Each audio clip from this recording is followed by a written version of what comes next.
گفتگۆکەین لەبارەی ڕووداوەکانی سووریا کاریگەری لەسەر دۆخی کورد ئەزمموی ڕۆژاوای کوردستان بەکوێ دەگات ئایا ئەزممونەکە جێگیرتر دەبێت یان وڵاتانی هەرێمی و ناوچەکە ڕێگە بەو ئەزممونە نادەن. بەر لە چەند خولەکێک وەکو پێشتریش بۆم خوێندنەوە لە هەواڵەکانە ئیداری خۆبەڕێوەبەری بەیاننامەیەکی دەرکردووە دەخاڵی تێدایە باز لە ڕوانینی خۆیانەکەن بۆ ئایندەی سووریا و داوای ئەوە دەکەن بە پەلا کۆبوونەوەی گشتی ساز بکرێ و گفتوگۆ بکەن لەبارەی ئایندەی حکومڕانی لە سووریا و هەموو لایەنەکان بەشدار پێ بکەن. گفتوگۆکەین لەسەر ئەم بابەتانە لەگەڵ زۆر بەڕێز دکتۆر ئەحمەدی مەلان نووسەر و مامۆسای زانکۆ لە ئیسپانیاوە لەگەڵمانە. دکتۆر سڵاوت لێ بێم کاتت باش. سپاس دەکەم، سواز بۆ بەشداریکردنت لە بەرنامەی پرسی ڕۆژ. دکتۆر بەڕوانینی ئێوە دۆخی کورد لە سووریا لە دوای ڕووخانی بەشار ئەسەدەوە بەکوێ دەگات؟ ڕاستیەکەی تاکو ئێستا شتەکان زۆر ڕوون نین لە زۆر ڕووەوە. یەکەم گوتاری ئەمریکا سەبارەت بە ڕۆژاوا دەمێکە ڕوون نییە، دەڵێمانەوەی ئێمە لەو ناوچەیە پەیوەستە بە بوونی داعشەوە. باشە پرسیارەوەی ئەگەر سبەینێ داعش نەمێنێ ڕۆڵی ئەمریکیەکان چییە لە ڕۆژاوا یا لە سووریا بە تایبەتی؟ بۆیە کورد احتیمالی هەیە کە لە ناو خۆیاندا یعنی لە ڕۆژاوا لە ناو بەرە جیاوازەکاندا بە گوتارێکی یەکگرتووەوە بتوانن قسە بکەن لەگەڵ دیمەشق. بەڕای من نابێت بە قسە هەڵخەڵەتێنرێن بەکو بە شکلێکی تەحریریە بنووسین بۆ ئەوەی سبەینێ داواکاریەکان لە دەستوردا بچەسپێ و باشتریشە لایەنی دەرێکی با بڵێن ئەگەر بێت و نەتەوەی گرتۆکان بێ یا فەڕەنسا بێ یا لە ئەمریکا وەکو دەگوترێ فەڕەنسا و ئەمریکا لە سەرخەتن، بەڵام تا چ ڕادەیەک لە سەرخەتنەوە هێشتا بەڕاستی ڕوون نییە. وەکو ئێمە دێتەوە یادمان لە 1960 کاتێک کە بەعساتە سەرحکوم لە عێراق بە جۆرە لە جۆرەکان نەرمین وان بەرامبەر بە بزوتنەوەی کورد، تەنانەت دەست پێشخەریش کرابووە ئەوەی کە بەیانی 11 ئازار دەرچێ، بەڵام دەزانین دوا بەدوای ئەوە وێرانکاریەک لە کوردستانە سەری هەڵدا و کاتێک کە بە ئەسپێگەکانی بەهێز بوو سیاسەتی تەواوی گۆڕی. زامە احتیمالیشە لە دیمەشق ژەمە دووبارە بێتەوە. ئێستا جۆلانی بە شکلێکی زارێکی پێرێ هەندێک قسەی کرد کە گوایە کورد وەکو شەریکە حیسابن لەسەر سووریا، بەڵام ئەم شەراکەتە دەبێت ڕوون کرێتەوە و سنوورەکانی دیاری بکرێت و بە شکلێکی تەحریری بنووسین ڕوون بێتەوە بۆ هەموو لایەک. باشە دکتۆر، لە سەرەتای قسەکان تاماشەت بە خاڵێکی گرنگ کرد. زۆرێک لە چاودێرانی سیاسیش کە دەڕوانە دۆخی کورد هەمان تێبینیان هەیە. تا ئێستا هاوپەیمانان هێزەکانی ئەمریکا، هاوپەیمانی نێودەوڵەتی هەمیشە کە ناوی کورد دەبەن دەڵێن ئێمە لەگەڵ کوردەکان هاوپەیمانی سەرەکین بۆ بەرەنگاربوونەوەی داعش، یعنی تەنها ناوی داعش دێنن و هاوپەیمانێکی خۆیان گرێداوە، پشتیوانەکانی خۆیان گرێداوە بە پشتیوانی کوردەوە تەنها بۆ بەرەنگاربوونەوەی داعش.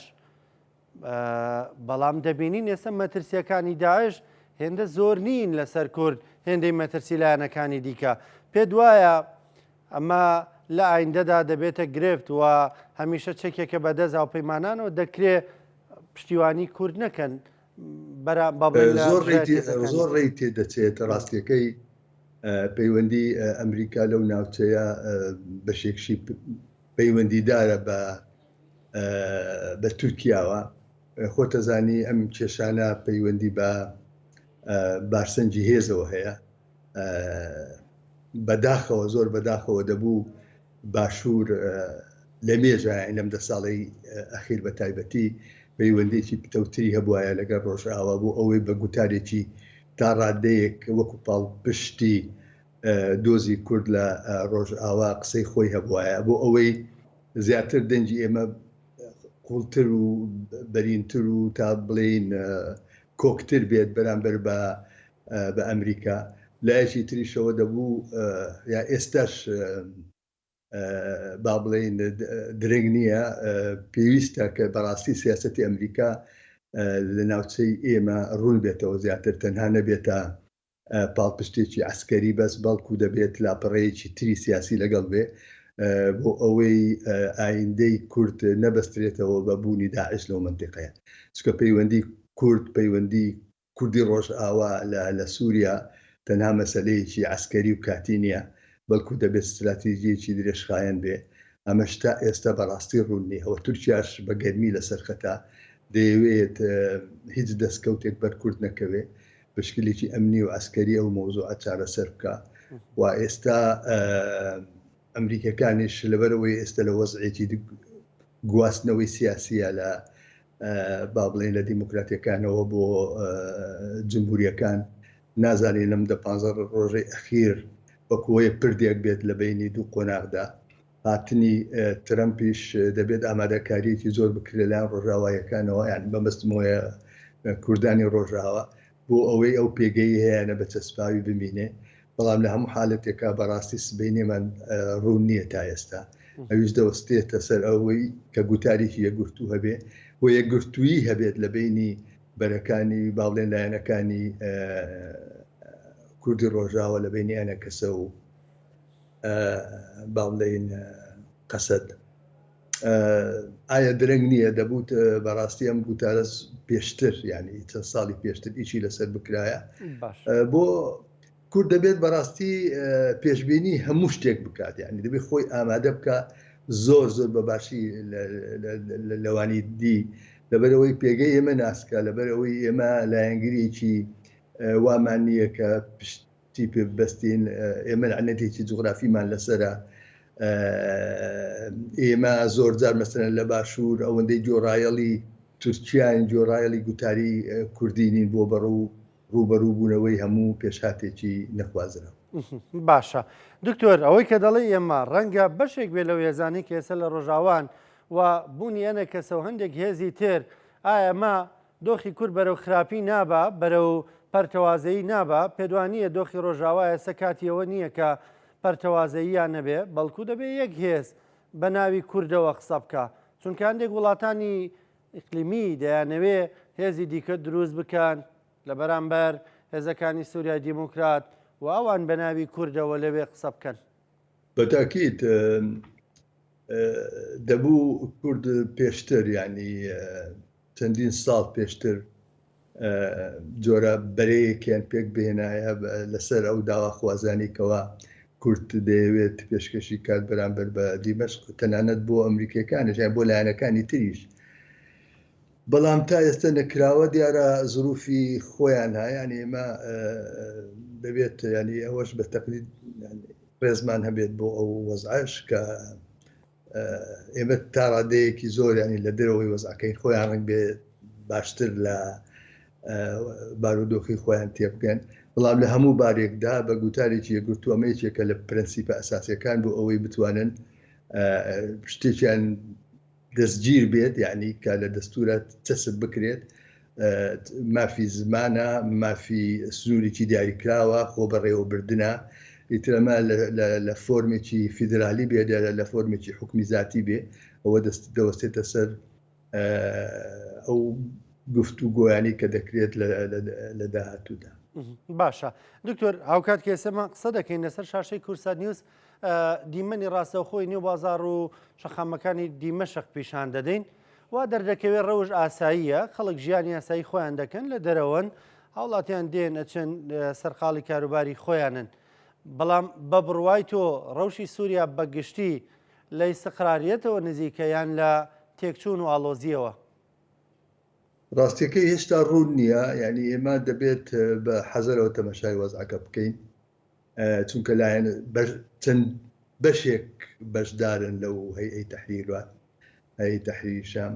ئەمانە احتیمالە لە ڕووی ئایدۆلۆجیەوە و لە ڕووی عەقایدیەوە لە ناویەکە زۆر تەبانە بن، کە مەسەلەی عەقایدی دێتە گۆڕێ. تەسەورەکەم زۆر ئاسان نەبێ بۆ لێک نزیک بوونەوە بەڵام وردە شتەکان ڕوون دەبێتەوە بەڵام دەبێت چاوەڕێی مفاجئاتی زۆر بکرێت لە هەموو ئاستێک لە ئاستی ئەمنیە لە ئاستی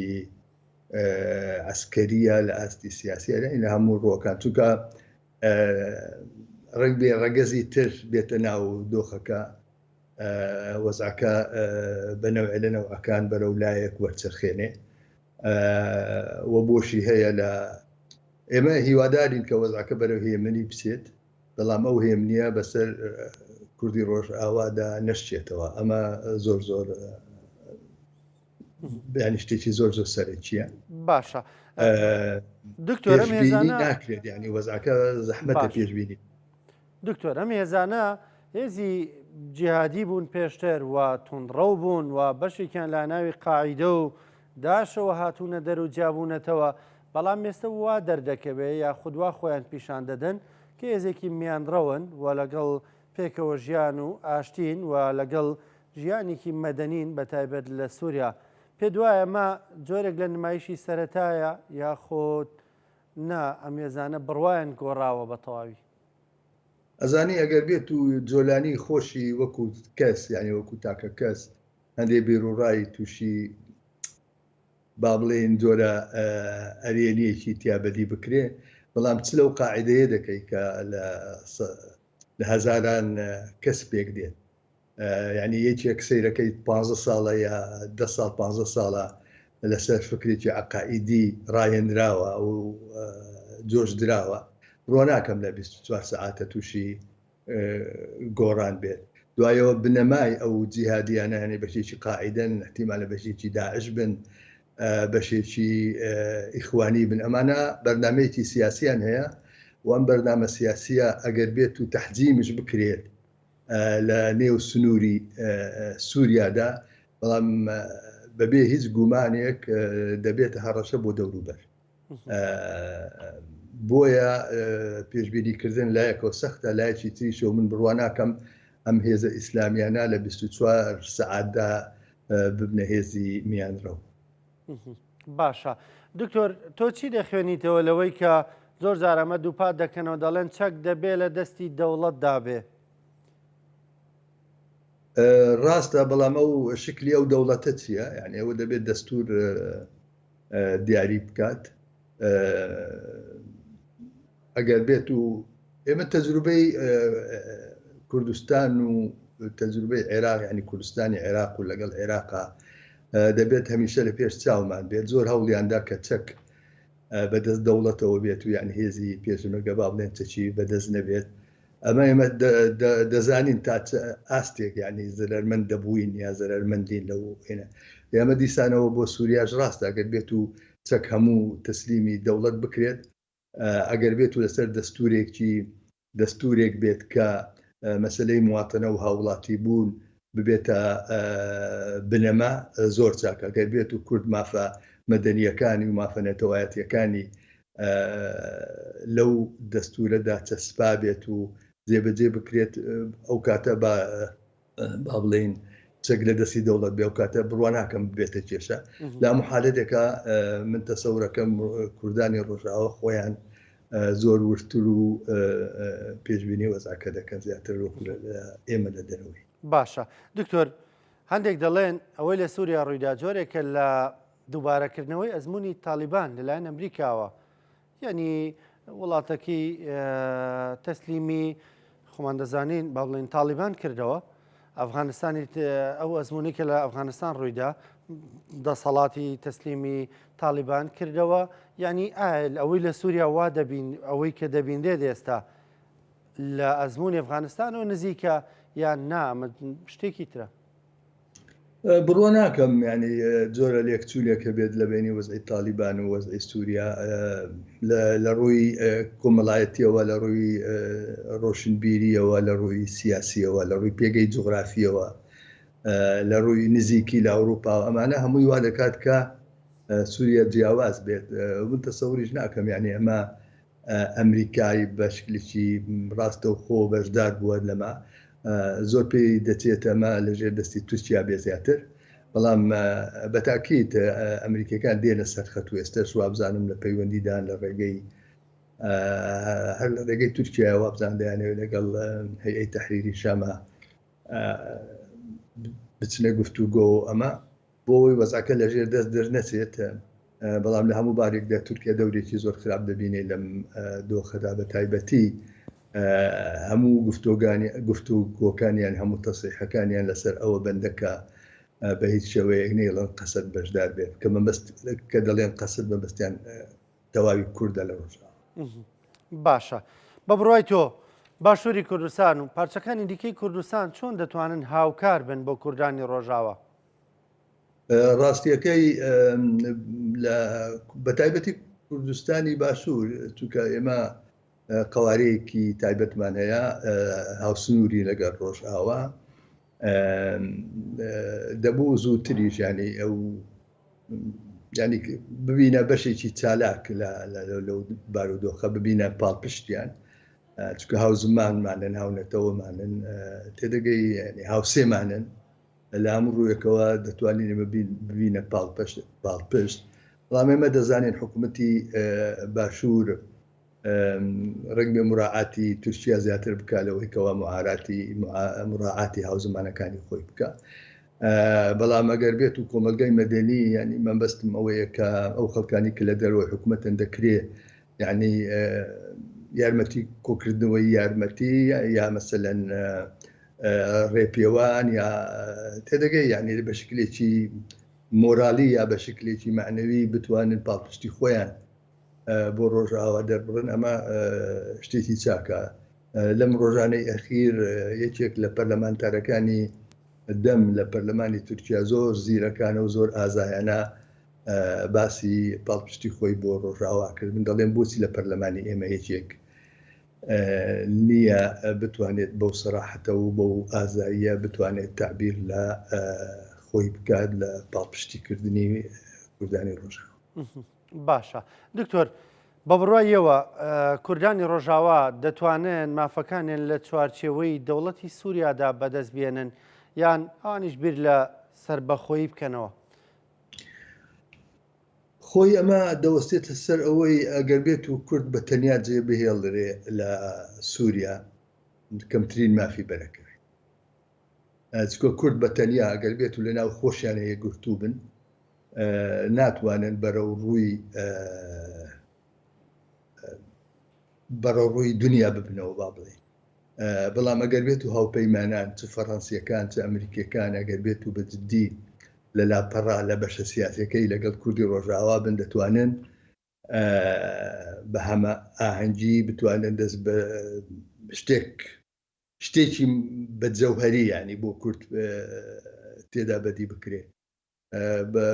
وەسوولی من کورد بە تەنیا لە ڕۆژئاوا زەحمەتە بتوانێت هەموو خواستەکانی بەدی بێنێت. ئەم مەزمونەی کە لە ڕۆژاوا هەیە وا دەبیندرێ کە ئەزمونێکی تۆکمەیە هەندێک دەڵێن کورد جارێکی دیکە ناگەڕێتەوە بۆ پێش حکمی ئەسەد بۆ مانایی کە ئەوەی کە لەو سەردەمەدا هەبوو هەرگیز کورد ناگەڕێتەوە ینی خۆناغێکی باشی بڕیوە قسەکردنە لەسەر خۆناغی ئایندە ئەگەر خۆناغی ئایندە هەرچەندە خراپیش بێ هەر ناگەڕێتەوە بۆ دواوە. وەی احتیمالی زۆرە ینی بێت و کورد هەنگاوێکی وای بڕی بێت کە نەگەڕێتەوە بۆ ئایندە چونکە زانکۆ هەیە مؤسساتی تربەوی هەیە مؤسساتی باڵێن زمان گەشە سندنی زمان و لایەنە هونەری و خۆبەڕێوەبردن و پەیوەندی ژینگەیی و تێدەگەی ینی کۆمەڵی فاکتەر هەیە لە ڕۆژئاوا فاکتەری زۆر زیندوون و زۆر چالاکن ئەگەر ئیشی لەسەر بکرێتە سبەینەیەکی باشتر دەبێت بەڵام دیسانەوە کۆی ئەم شتانە پەیوەستە بە باشتەنجی هێزەوە بەڕاستی هیوادارین نەگەڕێتەوە بۆ پێش ئەسەد بەڵام نازانین ئێمە دەسەڵات لە سووریا لە دیمەشق سبەینەکەی چۆن دەبێت ینی ئایا فعلەن دەیانەوێتە دەوڵەتێکی مەدەنی دروست بکەن ئەسکەرتاری و جێیش نەبێتە کۆڵەکەی بەڕێوەبردن پەیوەندیەکانیان لەگەڵ ئیسرائیلە تا ڕادەیەک هێمن بکرێتەوە یعنی زیاتر چەمکی هاوڵاتی بوون ببێتە بنەما کە دەڵێن هاوڵاتی بوون دیسانەوە ئەمە چەمکێکی زۆر تەمومژاویە چکە هاوڵاتی بوون دەکرێت شیکردنەوە یا پێناسەی زیاتری بۆ بکرێت بە نسبەت عەرەبێکی سووریەوە ئەگەر بێت و عەلەوی بێت یا سونی بێ هاوڵاتی بوون ئاسانترە وەکو ئەوەی کە تۆ کورد بی چکە کورد ئێمە لە لەوەی پێگەی کەلتوری و زمانی و جوغرافی ئەوە تا ڕادەیەکی زۆر جیاوازی بۆیە هاوڵاتی بوون بەبێ دەستەبەرکردنی مافەنەتەواتیەکان لە ڕۆژئاوا دیسانەوە ئەبێتە چەمکێکی بێمانە بۆیە. بەڕێز دکتۆر ئەحمەدی مەلا سپاس دەکەم نووسەر و مامۆسای زانکۆ لە ئیسپانیاوە لەگەڵمان بووی سپاس بۆ بەشاریکردنت لە بەرنامەی پەرسی ڕۆژ.